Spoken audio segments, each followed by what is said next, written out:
ഈശോ മിശിഹായ്ക്ക് സ്തുതിയായിരിക്കട്ടെ. 21-ാം ദിവസം നമ്മുടെ ദൈനംദിന ജീവിതത്തിൽ സന്തോഷത്തോടെ ആഹ്ലാദിക്കുവിൻ. ആഗമനകാലം എന്നത് കാത്തിരിപ്പിന് മാത്രമല്ല, സന്തോഷത്തിൽ ജീവിക്കാനുള്ള സമയം കൂടിയാണ്.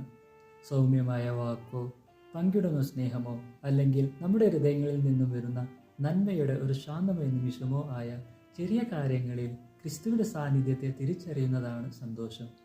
നമ്മുടെ ദൈനംദിന ജീവിതത്തിൽ ക്രിസ്തുവിൻ്റെ സാന്നിധ്യത്തിൽ ആഹ്ലാദിക്കുവാനും സാധാരണ നിമിഷങ്ങളിൽ അവൻ്റെ പ്രവൃത്തി അന്വേഷിക്കുവാനും നാം വിളിക്കപ്പെട്ടിരിക്കുന്നു. ഇതിനെക്കുറിച്ച് ധ്യാനിക്കുമ്പോൾ നമുക്ക് നമ്മോട് തന്നെ ചോദിക്കാം, ഇന്ന് നമ്മുടെ ജീവിതത്തിൽ എങ്ങനെ സന്തോഷത്തിൽ ആഹ്ലാദിക്കാം? അതിനായി നമ്മുടെ പ്രവൃത്തികൾ, വാക്കുകൾ, മനോഭാവങ്ങൾ എന്നിവയെല്ലാം നന്മ നിറഞ്ഞതായി മാറട്ടെ. അപ്പോൾ നമ്മുടെ ആഹ്ലാദം മറ്റുള്ളവരിലേക്കും സന്തോഷമായി മാറും. അങ്ങനെ ഈ ആഗമനകാലം നമ്മുടെ ജീവിതത്തിലും ആഹ്ലാദകരമായി മാറട്ടെ. ആമേൻ.